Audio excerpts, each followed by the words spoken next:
বিসিবিতে ফারুক আহমেদ অধ্যায়ের সমাপ্তি হতে চলেছে। যে কোনো সময়ই আপনারা আনুষ্ঠানিকভাবে সংবাদ পাবেন যে ফারুক আহমেদ বিসিবি সভাপতির পদ থেকে পদত্যাগ করেছেন। তো হঠাৎ করে বিসিবি সভাপতির পদ থেকে কেন ফারুক আহমেদকে পদত্যাগ করতে হচ্ছে? আপনারা সবাই জানেন যে ফারুক আহমেদ তিনি বিসিবির যে অ্যাকাউন্টে ফিক্সড ডিপোজিটটা ছিল, পুরনো কিছু ব্যাংকে ছিল, ওই ব্যাংকের টাকাগুলা তিনি একক ক্ষমতা বলে, মানে প্রেসিডেন্টের ক্ষমতা বলে তিনি অন্য ব্যাংকে ট্রান্সফার করেছেন। এবং এইটা নিয়ে কিন্তু প্রচুর সমালোচনা হয়েছে, প্রচুর কিন্তু লেখালেখি হয়েছে। এছাড়া বিপিএল এর সময় আপনারা দেখেছেন, বিপিএল এ কিন্তু বেশ কিছু ঘটনা ঘটেছিল যেগুলা নিয়ে আসলে ক্রীড়া উপদেষ্টা আসিফ মাহমুদ তিনি বিসিবি সভাপতির উপর খুব একটা সন্তুষ্ট ছিলেন না। এরপরে যখন ওই টাকাগুলো অন্য ব্যাংকে ট্রান্সফার করা হলো এবং বিভিন্ন গণমাধ্যমে যখন ফারুক আহমেদকে নিয়ে অনেক নেতিবাচক সংবাদ লেখালেখি হলো, ঠিক সেই সময়টাতেই ফারুক আহমেদের বিসিবি সভাপতির পদে থাকার যে মেয়াদটা, সে মেয়াদটা অনেকেই শেষ দেখে ফেলেছিলেন।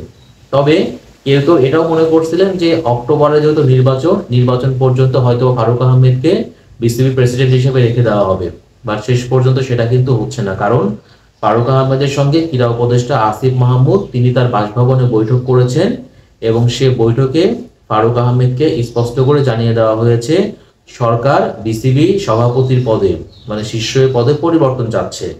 তবে এখানে ফারুক আহমেদের কিছু ব্যাপারে তিনিও দ্বিমত পোষণ করেছেন। আর লাস্ট যে কথা সেটা হলো যে তিনি একটু সময় চেয়েছেন, 2-1 দিন তিনি সময় চেয়েছেন। এবং নতুন প্রেসিডেন্ট হিসেবে আমিনুল ইসলাম বুলবুল, তিনিও সাবেক বাংলাদেশের অধিনায়ক, তার নামটাই শোনা যাচ্ছে।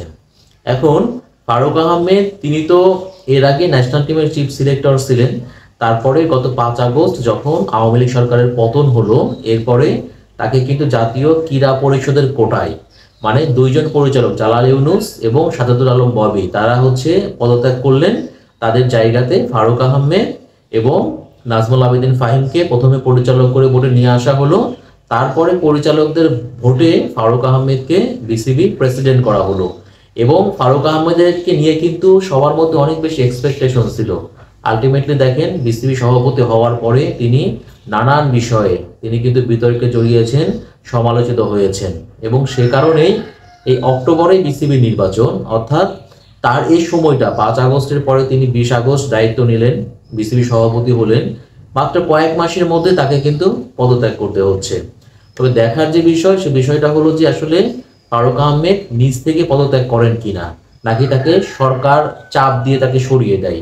তবে এখানে কিন্তু একটু সমস্যা রয়েছে। সমস্যা হলো যে যদি ফারুক আহমেদ নিজ থেকে পদত্যাগ করেন তাহলে কোনো সমস্যা হবে না, কিন্তু যদি সরকারি হস্তক্ষেপের ব্যাপারটা এখানে চলে আসে তাহলে পারে। আপনারা সবাই জানেন যে এই ক্রিকেট বোর্ডে যদি সরকার হস্তক্ষেপ করে তাহলে কিন্তু আইসিসির এ ব্যাপারে কড়া কিন্তু নির্দেশনা আছে। সরকার হস্তক্ষেপ করলে পারে, এর আগে আমরা সবাই জানি জিম্বাবুয়ে এবং শ্রীলঙ্কার ক্রিকেট কিন্তু নিষিদ্ধ হয়েছিল। যদি সরকার চাপ দিয়ে ফারুক আহমেদকে পদত্যাগ করান তাহলে পারে যদি ব্যাপারটা আইসিসি জানতে পারে, তখন কিন্তু আইসিসি নিষেধাজ্ঞার কবলে করতে পারে বাংলাদেশ। তো এখন এটাই হচ্ছে দেখার বিষয় যে ফারুক আহমেদ নিজ থেকে পদত্যাগ করেন কিনা, নাকি সরকার তাকে চাপ দিয়ে পদত্যাগটা করায়। আর নতুন যে প্রেসিডেন্ট, মানে 3 মাসের জন্য, যেহেতু অক্টোবরে নির্বাচন, অন্তর্বর্তীকালীন এই 3 মাসের জন্য নতুন প্রেসিডেন্ট হতে পারেন আমিনুল ইসলাম বুলবুল। এখন পর্যন্ত যে অবস্থা, তাতে সরকারের পক্ষ থেকেও কিন্তু আমিনুল ইসলাম বুলবুলকে একটা প্রস্তাব দেওয়া হয়েছে। তো লাস্ট যে আপডেট তাতে হচ্ছে আজকাল, মানে যে কোনো সময়ের মধ্যেই তিনি পদত্যাগ করবেন ফারুক আহমেদ, এবং তার জায়গাতে এই 3 মাসের জন্য আমিনুল ইসলাম বুলবুলকে বিসিবি প্রেসিডেন্ট করা হবে।